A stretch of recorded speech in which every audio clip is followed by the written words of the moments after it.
আসসালামু আলাইকুম। আরও একটি মজার রেসিপি নিয়ে হাজির হলাম। আমি মাইশা ফ্রম মাইশাস কিচেন। আজকে আমি আপনাদের সাথে শেয়ার করব ছোট বড় সকলেরই খুবই পছন্দের একটি কাবাব রেসিপি। চলুন তাহলে আজকের রেসিপিটি শুরু করা যাক।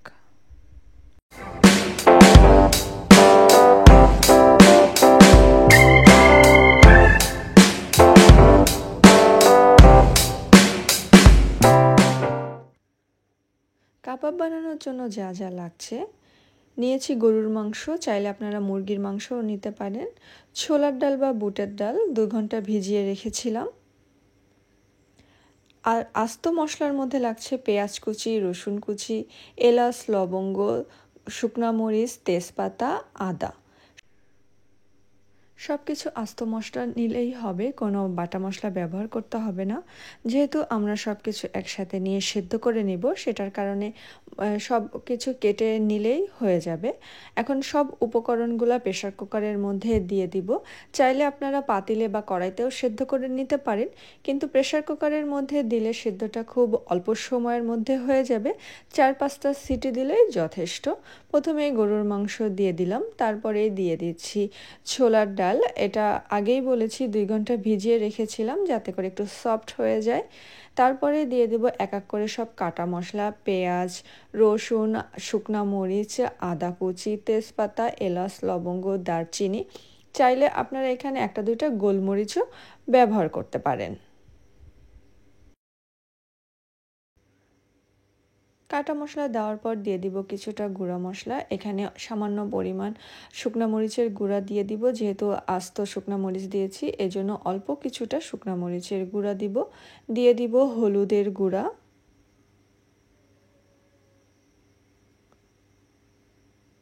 স্বাদ মতন লবণ,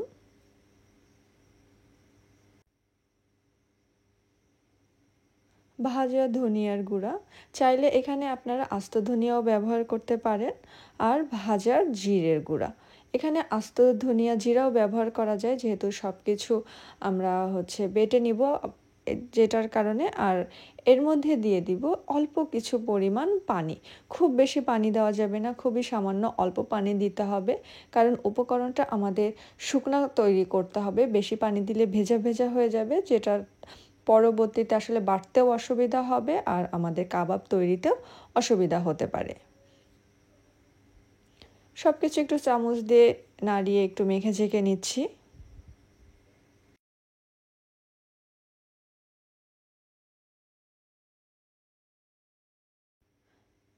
আমাদের সব উপকরণ দেওয়া শেষ। এখন চুলার পরে বসিয়ে চুলাটা জ্বালিয়ে দিব। তারপরে প্রেসার কুকারের ঢাকনাটা দিয়ে আমরা 4-5টা সিটি দিয়ে নিব।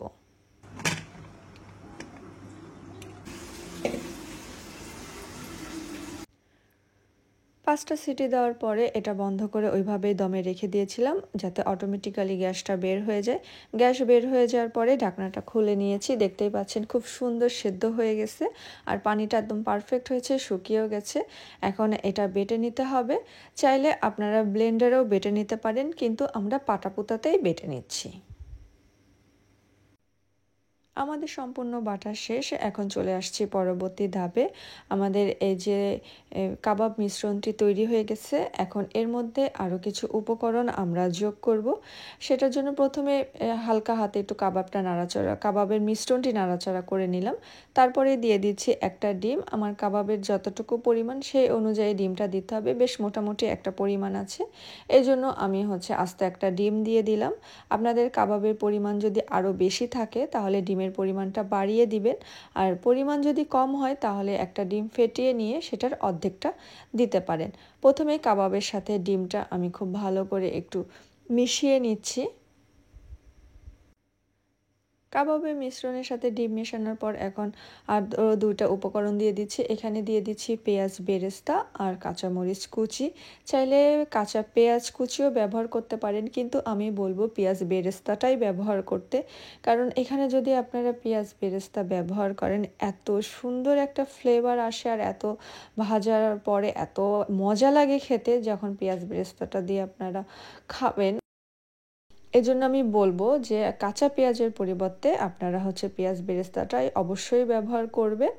এখন এটা হচ্ছে আপনাদের পছন্দ মতন শেপ দিয়ে নিতে পারেন। আমি শেপটা ভাজার সময়ই দিয়ে নিব। আমার সব কিছু মাখানো শেষ। এখন চলে যাব ভাজার জন্য।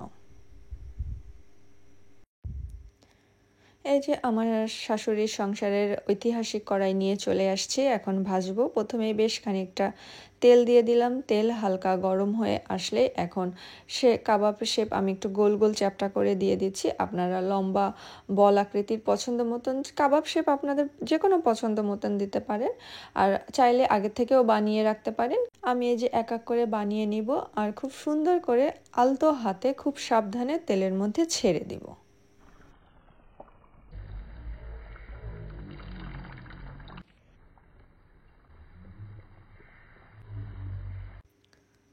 তেলের মধ্যে সবগুলো ছাড়ার পর আমরা চুলার আঁচটা মিডিয়াম টু হাই হিটে রেখে ভেজে নিব। ডিম দেওয়ার কারণে তেলের মধ্যে যেহেতু একটু গ্যাজা ভাব তৈরি হয়ে যায়, মানে ফেনা ভাব তৈরি হয়ে যায়, এই জন্য উল্টানোর সময় একটু সাবধানে উল্টাতে হবে, যাতে করে হচ্ছে কাবাবটা ভেঙে না যায়। সেই পর্যায়ে আপনারা একটু তেলের মধ্যে ফু দিয়ে বা বাতাস দিয়ে আপনারা হচ্ছে ফেনাটা সরিয়ে নিয়ে তারপরে সাবধানে উল্টে পাল্টে নিয়ে ভেজে নিতে পারেন। আমার কাবাবগুলা ভাজা শেষ। এখন উঠিয়ে নিয়েছি। দেখতেই পাচ্ছেন খুব সুন্দর একটা কালার করে উঠিয়েছি। ব্রাউন একটা কালার করে নিয়েছি। এখন গরম গরম পরিবেশনের পালা। তৈরি হয়ে গেল খুবই মজার, সকলের খুবই পছন্দের বিফ কাবাব বা টিকিয়া।